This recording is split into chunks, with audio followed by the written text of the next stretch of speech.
Hey everybody, and welcome back to True to Lie with Harry Day. This is my third full episode as far as doing a videocast, aka a video podcast. And I'm still getting used to the camera, me looking at myself on the screen. I can't find a way to bring the screen down and know that the camera's on, and then look at stuff that I want to look at and maybe even relate to or from. And instead, I've been sitting here still trying to figure out what subject matter of all the things I could bring up to do. And I found myself staring at the screen doing this. Watch my nose.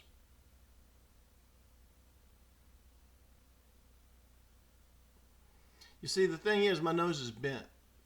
It's been bent most of my life, I believe. I have been punched a few times. One of them was in the nose across the bridge, and I had a big cut in college. And I didn't feel it because I was drunk. We were riding in a vehicle, me and 4 other friends coming back from a bar outside of town. All of us were drunk.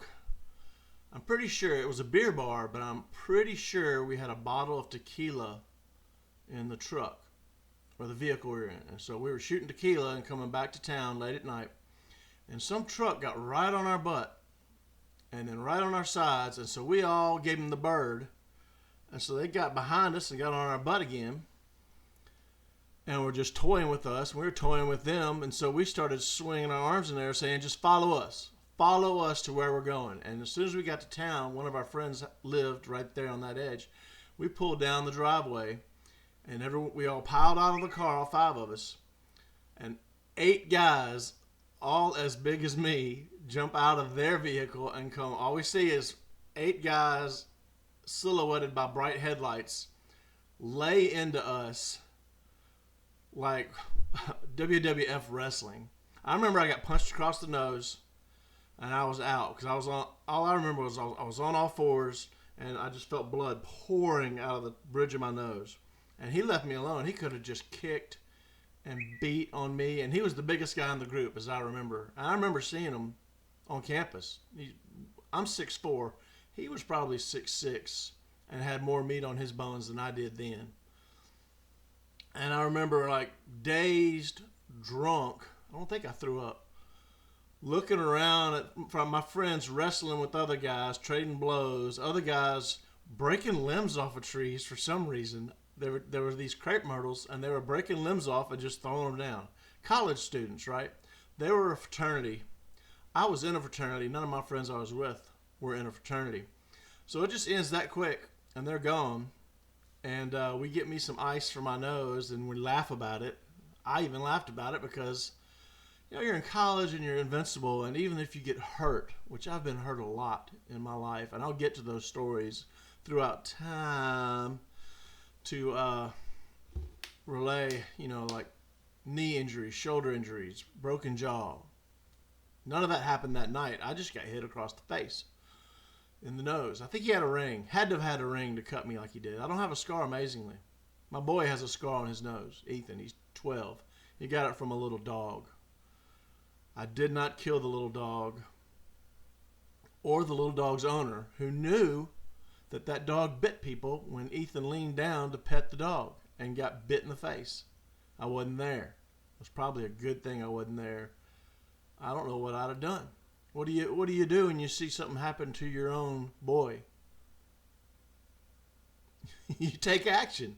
Even if the guy's smaller than you and the dog's smaller than everybody. You kick the dog across the yard and you punch the guy in the face. I don't know. I've never been a punch a guy in the face guy, but I've been punched. When my jaw was broken, I'd gotten punched. So maybe we should get into that story. What are they getting into now? My little circle of texters.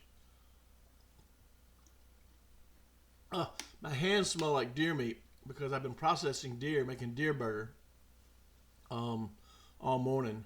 Not all morning. My mom hadn't been feeling well. She got the vaccination.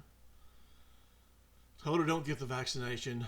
The way you live and the way you take care of yourself, you'll be fine. Oh, I'm going to get it. I'm old and I don't want to die from it. Well, she's felt like dying the last 3 days in a row in the mornings. So I go there as soon as I drop my kids off and hang out with her and get her up, and she eats something, she moves around, and she feels better. So I think she's just having to go through it. She's 80. She just had a birthday yesterday. She's 84. Doesn't look it.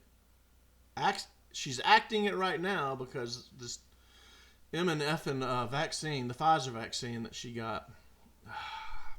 I'm not getting the vaccine. You would have to knock me out to give me the vaccine. And if you try to give my kids a vaccine, I will knock you out trying to give my kids the vaccine if I've said don't give my kids the vaccine. I may get beat down worse than you, but I'm going to try. So, okay, we'll do the broken jaw story.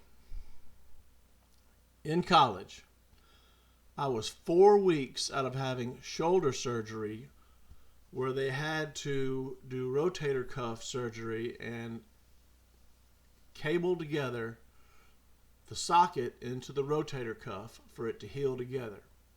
So my arm is in a sling strapped to my body. Well, it's a month later. This happened a few days before New Year's Eve. So I didn't get to do anything at New Year's Eve. Except I stayed at home. I think Mississippi State Bulldogs, college I graduated from, were in a bowl game. So I think I got to watch them play in a bowl game. This is in the, 91, 92. I don't think it's 90. I think it's 91. But it'd be January. It was the Super Bowl where the Redskins possibly played the Bills and won. Because I know the Bills never won a Super Bowl, and they went to 4 in a row from 91 to 95. That just sounds right. But it's not important. Sorry. I need a sneeze guard. So me and an older friend in college, still there, named Dog, professional student, and some fraternity brothers. We were an off-campus fraternity. I'm losing my talk. At least 6 of us drove to Sky Valley, Georgia, outside of Clayton, Georgia. And there was it might have been 7 of us. There was a 2-run ski slope that I'd first skied for the first time in my life the year before. Well, I couldn't ski because my shoulder was strapped to my body. It was healing. It was 4 weeks. It was 4 weeks to the day after the surgery that the ordeal happened. My rugby friend Reese, who was as big as me except more muscle, way more muscle. I was thin. He had knee surgery, and so his knee was in a big support brace. I don't think he had crutches, but he might have. No, he didn't have crutches, not because of what he did that night.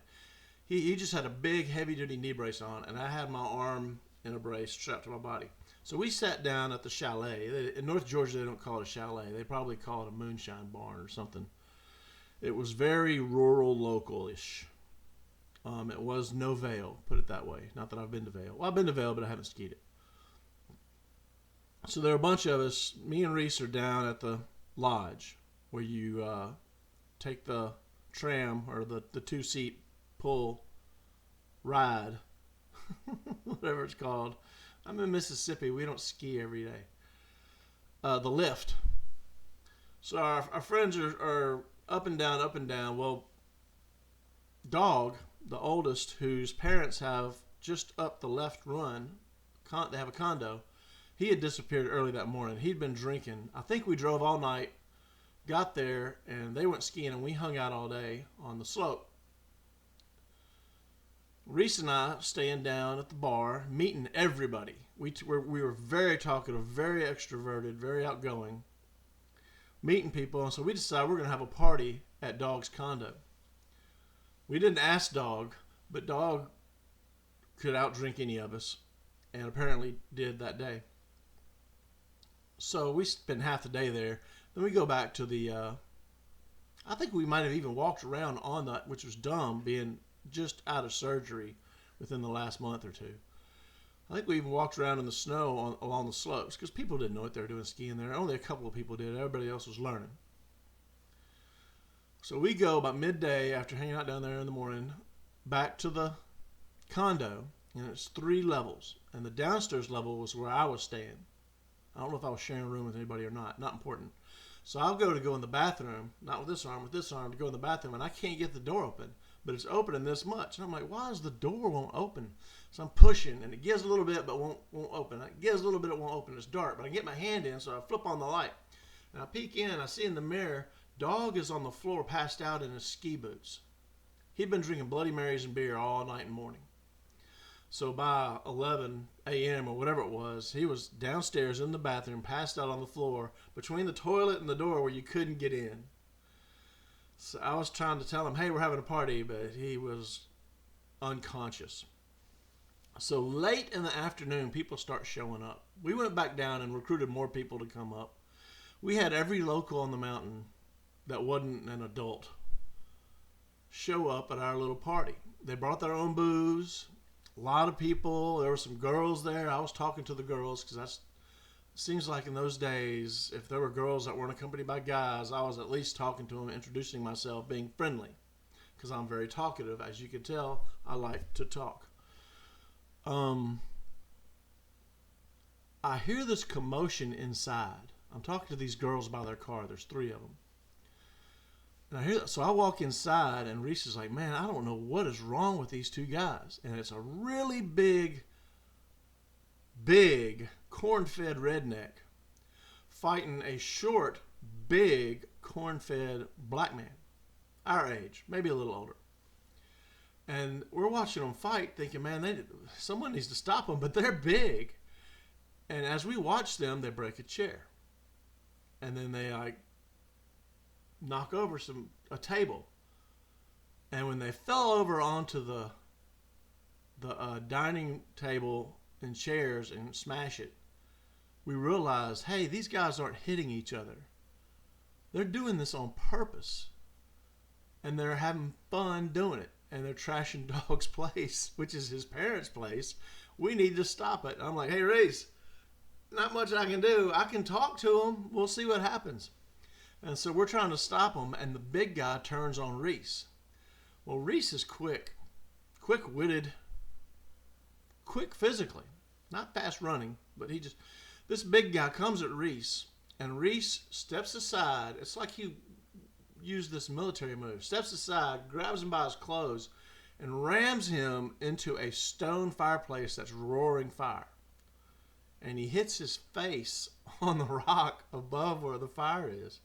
And he comes out of there with this giant gash and staggers out. And I'm looking at Reese like, damn, dude. And so then someone says, let's trash the place. It's like out of a freaking movie. And we're like, don't trash the place. And so people just start throwing stuff around. And so no one noticed one of our younger guys jump over the 2nd-story balcony and drop down probably 18 feet under scrag and disappear downhill. What he had done was he jumped down and ran off to call the police. Well, he didn't do that until he saw the moonlighted security guard who we talked with the most, me and Reese did, at the chalet, at the Moonshine Chalet. When someone said, hey, we need to call the police, he grabbed the phone and yanked the wire, because this is all landline, guys. If you're young, people used to plug their phones into the wall to get phone service because they ran along the power lines also. And he yanked it out of the wall. And then he disappeared. And so people just cleared out. And so we're looking at a trashed living room, broken furniture, not bad, but not good.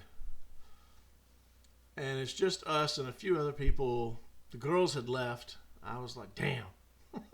That's just, I was such a girl chaser in college. I didn't catch a lot of them, but I sure chased them.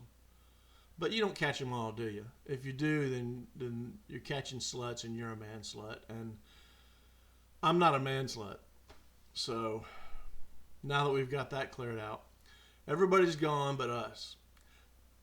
Young guy shows back up and says, hey, I called the police. And we're like, good, man, those guys are insane.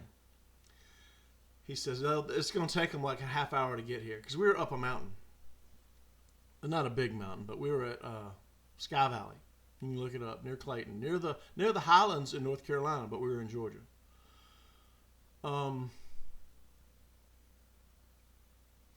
Me and Reese and Barton, his friend who wasn't in the fraternity, walk outside into a cul-de-sac like turnaround for a few condos, including the one we're in. And two guys just walk out of this treed area, like this evergreen tree. They just appear. And they walk up, and we're looking around. We're like, okay, we don't recognize that car from before all this. But that really didn't register. And the guys are like, man, that was crazy. When we saw that going down, we ran off. And we're like, hey, we would have, but we're staying here. And we kind of needed to control the situation as best as we could. And I'm like, yeah, that's horrible, man. And so one of them walks up to shake Barton's hand. He goes, yeah, my name's Jim, although I don't think it was that, or even if he said his name. Barton goes, oh, hey, man, Barton. And Barton shakes his hand, and the guy pulls Barton to him and headbutts him in the nose and busts his nose. And Barton's like, oh! So Reese takes a swing at him, but he's already hauled ass down the road and up the street with his friend with him. And we realized the car right in front of us, one of them had opened the door. That was their car. It was a little POS car. Two-door Civic or something. And so Barton and Reese are livid. Everybody else is inside. They don't want to have anything to do with anything. I think Dog slept all night on the floor down there and didn't get up until the next morning and was walking around and everybody's asleep to see the mess. And woke us up and we told him the story. But here we are in that parking lot and those two dudes ran off and Reese is like, that was their car. And Barton goes, F them. And the door's open. He jumps in the car and just starts kicking the dash, punching the dash. They're like, we need something to do damage. And so they find like these sticks and logs, like little pieces of firewood and stuff, and they go inside and get a steak knife and they beat the daylights out of the inside of this car. They slashed the seats. I didn't do it. I just watched. And I promise I didn't do it. I just watched. Nowadays I might do it. Back then I'm surprised I didn't do it. I was one-armed. But the story still gets better. They trashed this car. I'm sure they busted the windows and the mirrors too. The interior mainly. For some reason they trashed the interior. I think they even tore off the ignition. But somehow they got it in neutral. And they pushed it down the entranceway into the cul-de-sac where we were, into the road, and yet across the road was a steep fall onto one of the ski slopes. And the only thing that kept that car from smashing into the center of this ski slope was this tree that grew up the side of the hill. And it went over, wham, and hit that tree and was hung up halfway down, trashed. And so we wipe our hands and we go back in the house and clean up. And it gets quiet. It's been about an hour. We hear a on the door. And we're all thinking cops. And so what do? Everybody goes to bed. Everybody runs and gets in bed. I don't remember who answered the door because I ran downstairs and got in bed. And someone answers the door and they're like, yeah, what? And it's two policemen. And they're like, okay, we know there was a party here. We got complaints about it. We heard there was some fighting. Do y'all know anything about it? And he's like, no, I was asleep. And they're like, can we come in and look around? And he said, sure. And I was like, oh, you don't say sure. Because I could hear it. So he comes in and he goes door to door in this place to whoever's sleeping in that room and says, hey, what do you know about this and this and this? I said, sir, I've been sleeping for 3 hours. I'm worn out from skiing all day. They couldn't see my arm. Obviously, the lights are off. I don't even think they turned the lights on. So they're like, okay. So they go back and they say whatever they say together. And they say, okay, we're going to do a report on this. But I really don't know, we're going to be able to do anything about the damage. I obviously don't know anything about the fighting, so let's just be calm and leave it at this. And they leave, and we're like, whoo, awesome. So we all get back up and laugh. And I just don't know when Dog got back up and saw the whole mess and heard the story. But at some point between middle of the night and early morning, that happened. And he wasn't mad because he's been in a lot of scenarios that he should have his own podcast.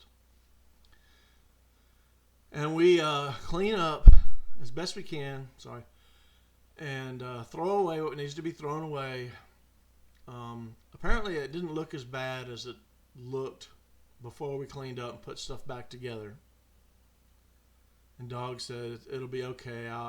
I'll have a story for it. Or he could tell the truth. That'd be the story I'd tell. Because we didn't trash the place. It was the locals, right? I keep wanting to hide behind this thing. Makes my eyes blue, doesn't it? Usually they're green, blue, amber all at the same time. But sometimes they're just blue. My sons are blue, but they're like mine. My daughters are green. So we pack up, get in our vehicles. We carpooled maybe 2 vehicles and head down to Clayton to find a place to eat. And what's open is a Hardee's, which is fast food, right? Y'all know Hardee's. Damn, I'm 21 minutes. So we all go sit down at Hardee's. There's got to be 7 of us. 6, 7, in that vicinity. And we're spread out at all these seats eating our food. I've got my arm strapped to my body. I've got sunglasses on because I remember I'm wearing sunglasses even though it's gray outside. And this dude walks in and he has his fist behind his back. He's a guy about our age, maybe a year older, I don't know. He's in his 20s, young 20s. He goes, hey, I heard about that thing last night. Why don't y'all try it on me? And we're like, try what on you, man? We're going to eat and we're out of here. We're leaving town. We probably won't come back. And I realize in his hand behind his back, he's got a knife, but it's folded. It's not open. So I'm thinking, why does this jackass have a knife in his hand? And I don't say that out loud because he's got a knife in his hand. Well, he slides it in his back pocket. I see all this because it's right there beside me, and Barton is sitting across from me. And so we're all like, well, I guess he's going to leave. And he takes a quick swing at Barton right in front of his face. And Barton ducks it and it misses him because he's a fast kid. He was then. So then it gets quiet again, and we're thinking like, well, maybe he's done giving this a go. He wants us all to fight him, which makes no sense. I guess it'll get us all put in jail, and we're not biting because we already had a go that night before with the police. Next thing I know, I'm seeing stars. He pops me right there. It feels real weird back here all of a sudden. It didn't really hurt. But he popped me. I got a burger in one hand. I've got an arm and a sling on this hand. And so I stand up, and I end up being a head taller than him. And he's looking right up at me, and I chest bump him away from me. And I'm like, what in the hell? And now I can feel it. Something's wrong over here when I'm speaking. What in the hell are you doing? What do you think I'm going to do with an arm and a sling? And I'm right-handed. And he looks at me, and he looks all around at all my friends, and none of them are jumping up and beating the hell out of him, which is probably smart because they all would have gone to jail because immediately cops pull up. I look over at the counter, and Reese has run over to the counter and said, call the police. And that was after he swung at Barton. He didn't see him hit me square on the chin. Well, I bump him away. He walks away. The police arrest him. I'm like feeling something's wrong over here. Something's wrong. And so I go in the bathroom, and I'm spitting blood. I'm like, well, I'm cut. Obviously, I'm cut in there. And so I try to put my teeth together. I can't put my teeth together on this side of my jaw. They won't go together. They'll bite together here, but not here. And I'm like, it's separated right there. Dang it. Now I've got to heal this. And I don't know anything about jaw injuries. I never knew anyone that had. I did know someone that had jaw injury. He broke his jaw when I was in high school, and it was wired shut. Well, we drive. No. We have him arrested. The guy's name was something Honeycutt. We have him arrested. I have him arrested. And the cops are like, y'all just need to get out of town. Because they realize they found us by our Mississippi car tags. There was a bunch of them across the road drinking in a parking lot. And one of them came over here and started that fight. Which wasn't a fight, it was just a sucker punch. And we're like, no, we want to press charges. I do. And so they're like, okay. Can't guarantee y'all safety. They said that. I'm like, you're police people. So they show us how to get to the magistrate's house on the edge of town. And then they leave. And so the magistrate said, here's the story. And I'm like, I want to file charges. And he says what charges I can file. And they have the guy in jail. I sign them. And he's like, boys, you should probably leave town. And so we leave town. And I remember when we stopped for gas or we stopped to pee on our way all the way down to Atlanta, I had a paper cup and I was spitting blood in it the entire time. And when we'd stop, I'd pour it out. And then I'd do it all the way to Georgia Baptist Hospital in Atlanta. When they take me in Atlanta, I'm wearing a cowboy hat. I don't know if I was wearing it when he punched me in the jaw, but I had it with me. Because in early college, I always wore cowboy boots. I'm from Mississippi. So I was wearing a cowboy hat. I was probably wearing cowboy boots. Which is weird when you're really tall wearing cowboy boots. Unless they're ropers, the heels aren't as tall. But that's neither there nor here, right? So I'm in the ER. There's a little boy crying, little black boy crying next to me. And I ask him to open the curtain and I start talking with him. With my jaw, there's no visual injury, but I can feel it. It didn't hurt. But he's scared, and so I'm like talking with him saying, hey, Cowboy Bob's here to, I don't know what I said, but I talked with him and I distracted him enough to stop crying and slobbering or, sobbing. And then the guy comes in and inspects me, and I need to speed this up. They need to x-ray me. They x-ray me. They find out that I have a separated jaw here and I have a fracture here. The fracture will heal back there, but we got to put this back in place and wire your jaw shut. And we're going to have to put you out to do it. And so they did. But before all this, when we got to the hospital, I called my mom and dad and said, couldn't get my mom, but I got my dad on the second call from a payphone. Do y'all know what a payphone is? I said, Dad, I'm in North Georgia with my friends and I broke my jaw. He goes, Harry, we've been trying to get in touch with you. Your Uncle Harley died. Uncle Harley, whom I named Harley Dog after, who died this last Thanksgiving. He had to be put down from 15 years of age. He was old. Uncle Harley got run over by a road grader as a civil engineer in the late 70s and was paralyzed for 15 years in the VA in Jackson. And I would go with my mom to see him, my mom's brother Harley. I think he was the eldest. And so I'm looking at a broken jaw, and my uncle just died, and I broke down. And men only break down so many times in their life, the typical man. I'm not typical, but I don't cry a lot either. I'm me. And it was a hard day. And I knew it because it was hard for my mom. But they wired me shut, and Dog had one of our friends drive his car home, and he stayed with me. And when I woke up in my room, he was there. And it was, you need friends like Eric Jonas. Everyone needs an Eric Jonas in their life. This guy, I'm going to let him know about this, and he may never see it. But I think he knows, and he's not proud, and he's humble. But he is your best friend. He is your twin brother, whatever. He is there for you. And he was there for me. And my dad flew in that day and gave my friend, Dog, a plane ticket to get home. No. Yes, he gave him a plane ticket to get home. I was thinking he had him drive my vehicle home, but I don't think I drove. If I did drive, someone drove my ride home. But my dad flew me home. I was wearing blue jeans, boots. I think I had a blue jean jacket and a cowboy hat and a broken wired shut jaw. And my dad in a full-on business suit sitting next to me. And it looked like an FBI agent or a U.S. Marshal flying a Texas criminal back to Texas to go back to prison, is what it looked like, except I wasn't in handcuffs.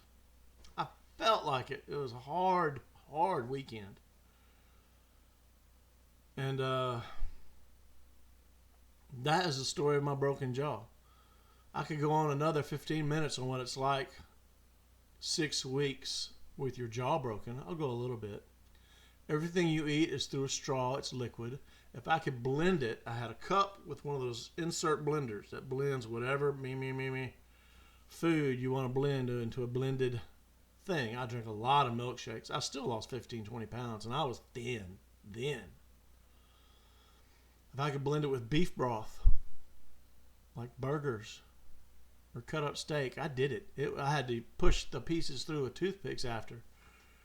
But that's how I ate meat.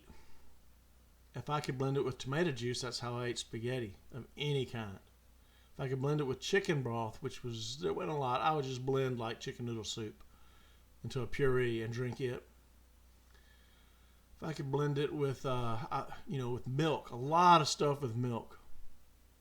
Peanut butter and jelly sandwiches, crust and all. And I drink it. Milkshakes. People were always bringing me milkshakes. Had a lot of good friends. They were so good to me. I lived in a fraternity house at the time, I do believe. And so people took care of me. I did do acid one night when my jaw was wired shut.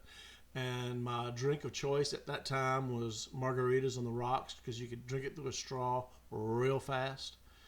And my good friend Brian, who I will talk about a lot as I go along these revamps of all my old audio podcasts. He's my hunting buddy and one of my best friends.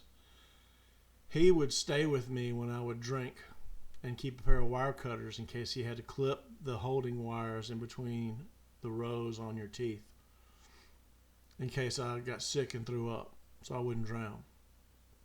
And he became a paramedic and now has a movie medic surface. I've got to stop spitting on this mic. So I'll drink more water and have more spit.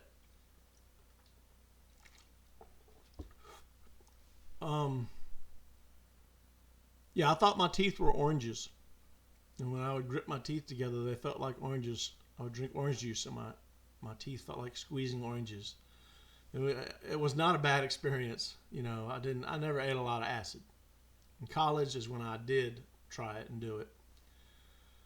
And that was one of those times where people thought I was insane that knew I was doing it. We didn't tell many people, or they'd probably freak out. People freak out over anything. Nowadays, everyone freaks out these days. Those days, people didn't freak out so much. They were more like, well, that's your business. Good luck. Which is how I would have been too. The pain came finally when they not when they cut the wires for the spacers. That day was on my calendar. Hey, I know this day on the calendar here, they're cutting the wires in between that hold the teeth together, and I'll be able to eat whatever I want. It didn't tell me you wouldn't be able to bring your teeth only that far apart the first day, second day, third day, and you'd be eating soft foods for 4 or 5 days on top of that 6 weeks. I ate a lot of baked potatoes, until I could start chewing on food that wasn't narrow. You could eat like a burger patty, but you couldn't eat a big fat cheeseburger.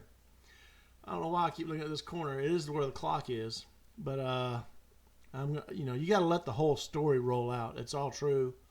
It's too true to lie. The car over, the busted jaw. I was in a sling the entire time. With my arm in a sling and my jaw wired shut, I got picked up by this young lady who worked on campus as a secretary who was hot as fire. And she just, I don't know how she found me, but she hunted me down and made me her patient or whatever. And it was a lot of fun. And then after my jaw was unwired and my mouth was back to its running speed, she didn't like me as much and moved on to one of my friends who was in that fight when we were drinking tequila going home from the bar. But I eventually refriended him and really never saw her again. She was always so wrapped up in herself. But it was a hot number to play with at the time, especially with 2 injuries, you know. Yeah, I mean, I wasn't pushing the work in it, but it worked. The pain was not that. The pain was when it was time to take what looked like braces off of my teeth, where they connected the wires to hold it together so I could heal.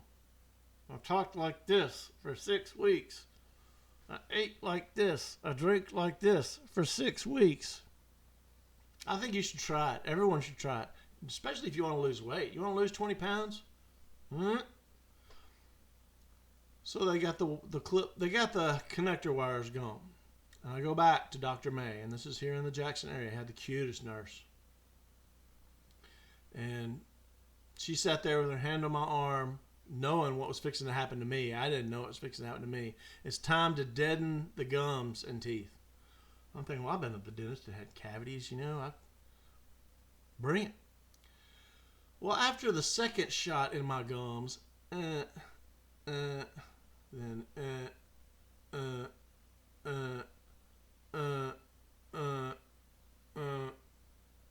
it was either 8 or 10. I quit counting at 2 because I was streaming tears. I wasn't sobbing, crying like I was just.